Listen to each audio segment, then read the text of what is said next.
हाँ, हाँ, हाँ। माँ जो है एक आदमी के लिए माँ बहुत ज़रूरी चीज़ है और सबसे ज़्यादा ज़रूरी माँ जी, है। जी, आपने एक उल्टी बात कही। जी। आपने बोला कि जिस समाज में माँ पूजी जाएगी वहाँ तो औरत का बुरा हाल होना ही है। मैं आपसे अर्ज़ करूँ, इसका थोड़ा-सा अगर आप लोग पेशेंस रखें तो मैं 2-3 मिनट लगूँ। ज़रूर। होता क्या है कि जब वो बच्चा पैदा होता है तो आप यकीन मानिए कि बहुत दिनों तक बच्चे को यही नहीं मालूम होता कि वो और माँ 2 अलग जिस्म हैं। उसे नहीं पता होता। आप सबने देखा होगा कि बच्चे को आप हिलाते हैं तो सो जाता, आप उसे ज़ोर-ज़ोर से थपकते हैं तो सो जाता है। अरे बड़े आदमी को आप हिलाएँगे तो जाग जाएगा, बड़े इंसान को आप ऐसे ज़ोर-ज़ोर से मारेंगे उसकी नींद टूट जाएगी, बच्चा कैसे सो जाता है? उसकी वजह ये है कि बच्चे ने माँ के पेट में धड़कनें सुनी है कॉन्स्टेंटली, दिल की धक धक, जो माँ के दिल की धड़कन थी। तो जब आप उसे ऐसे पैट करते हैं तो उसे वो फीलिंग होती है कि वो धड़कन आ रही है, तो उसे इत्मीनान हो जाता है कि मैं सेफ हूँ, मैं तो वहीं हूँ जहाँ था। जब आप बच्चे को हिलाते हैं तो वो जो जूसेस थे जिनमें वो हिलता था इस तरह से, उसे ऐसा महसूस होता है कि मैं वहीं हूँ, तो मैं सेफ हो जाता। उसे ये अरसे बाद मालूम होता है कि माँ और मैं 2 अलग जिस्म हैं, 2 अलग इंसान हैं। और उस गम को कम करने के लिए वो एक माँ जैसी चीज़ ढूंढता है, टेडी बेयर या एक ब्लैंकेट। वो चीज़ हमेशा नर्म होगी, गर्म होगी, मुलायम होगी, क्या बात! माँ की तरह। वाह! कि अब माँ तो नहीं है, अलग है, तो कोई चीज़ तो रख लूँ अपने पास माँ जैसी। ये बच्चा जब बड़ा होता है तो वो देखता है कि उसकी माँ के साथ जाती है, उसका बाप उसे ह्यूमिलेट कर रहा है, उस माँ की दादी उसे कर रही है, उसकी आंट्स उसे ह्यूमिलेट, उस घर में वो लड़की, वो औरत जो उसकी माँ है वो ह्यूमिलेट हो रही है।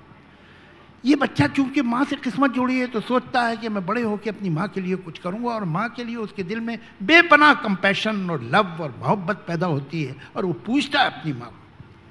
लेकिन जब वो बड़ा हो जाता है तो वो माँ का बेटा तो है, लेकिन अब वो खुद भी मर्द हो चुका है, अब उसे दूसरी औरतों पे जुल्म करना है, तो वो अपने इस पॉजिटिव इमोशन को भी विप बना लेता है और दूसरी औरत पे इस्तेमाल करता है।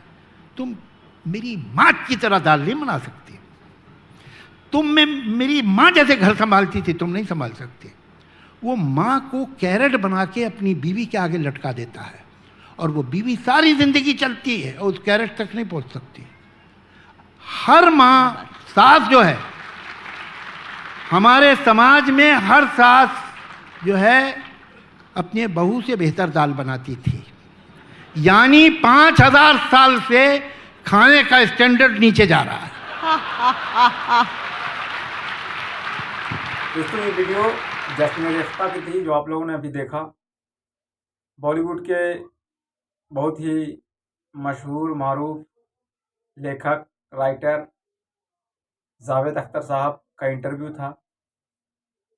उसमें एंकर पूछती हैं कि आपने कहा था कि जिस समाज में माँ पूजी जाएगी तो औरतों का हाल तो बुरा होना ही है।